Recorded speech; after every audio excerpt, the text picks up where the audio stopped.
Howdy, folks. Big Ankovich here, podcaster, author, and carnivore, and it is day 25 of the May Carnivore Challenge. That's right, we're almost done with another month. And this Carnivore Challenge, Marshal and I are encouraging each other to pick a diet, stick to it, and see what we can do to lose some weight. Marshall is doing beef, butter, bacon, and eggs. I am as well doing beef, butter, bacon, and eggs with the added thing of doing my TDEE calories. I'm trying to eat right near that each day. So how's it going? Well, yesterday I got 15,000 steps in, so that's pretty good. I'm keeping that up, and I went out and did more walking today, so I should be somewhere close to 15,000 again tomorrow when I'm reporting back on day 26. But yeah, after my walk, I finished up my fast, which I made it to 47 hours this time around. I was close. It's funny because I looked at it when I was about to eat and I said, you know, I probably should just wait another 15 minutes so I can get a full 48 hours, but I didn't. Also, before I finished up my fast, I took my ketones. Check this out.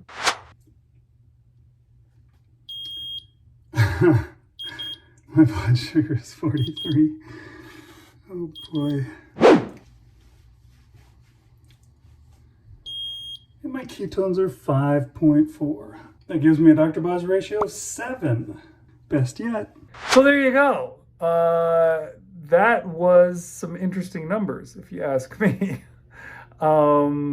First of all, a DBR of 7, a Dr. Boz ratio of 7, is the lowest that I've ever gotten. That's also probably the lowest blood sugar I've ever gotten. And I suspect, and maybe you've already been freaking out, I suspect many of you see that and go, holy crap, what's going on? 43, that's super low, that's dangerous. And I am well aware of the numbers that are good and the numbers that are dangerous and the numbers that are bad. I was diagnosed as a type 2 diabetes, and I did have to check my blood sugar constantly, and usually it wasn't because it was low. But there was times where I had that. They gave me this medicine called glyburide, I believe it was the name of it, which was supposed to encourage your body to make some insulin. And my doctor thought that would be a good idea to help me with the transition into I don't remember what the deal was with it, but it was not a good idea. I took this pill, and then shortly after taking it, my blood sugar crashed. And I ran and got a Mountain Dew and drank that to keep going, to get over the problem that I was having. And then I tried it again the next day, and the same thing happened. And then I thought, you know what, I probably better not take this medicine anymore. And I've just, so that I've run into that a time or two beyond that, what it's like to have low blood sugar, hypoglycemia, as it is technically called. And so I'm well aware of what it's like. I did not have that. It's funny because my blood sugar was well below what it was at when I had to go and get a Mountain Dew to save myself back in those old days in 2016. Yet I was fine. I was surprised by the reading on my ketone meter telling me that I had a blood sugar of 43 because I didn't feel like I had a blood sugar of 43. And why was that? Well, you could skip over to the ketone measurement. My ketones were 5.4, right? 5 point something, 5.4, I think. That's really high ketones. And that's the reason why having a blood sugar that low is not that big of a deal for someone who's on carnivore and who's taken, really being really careful and is, gotten themselves to like being fat adapted and all that kind of stuff, is that you can handle that because you're not generally running on blood sugar. Sometimes you are, but sometimes, you're not. And some of those times would be, well, when you're at 47 hours fasted, like I was. And you can check out, I'll leave a link in the show notes on this one. At least I'll try to remember. If not, search Dr. Boz low blood sugar. She has a video where she talks about that. I do a live show every week, and I test my blood sugars in front of my audience. I do this because if you want to reverse medical problems with healthy keto living, metrics matter.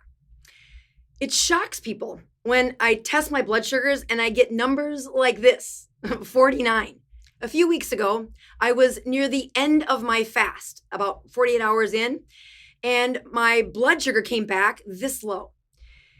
It did not faze me, but I got a lot of concerns from the comments of the folks who were watching the show with me. The other thing that I've done recently is I've started working out when I'm fasting. So that will bring my blood sugar down even further. And I walk when I'm fasting. So, I walk, 5 to 10 miles a day. So you add all that stuff in, and that's going to use up blood sugar, and that's why my blood sugar was low like that. Not dangerously. It was fine. I was fine. In fact, I took those ketone measures, and then I still didn't eat for another hour after that. So I wasn't in any danger. So you don't have to worry about me. I know how it goes, and I'm paying attention.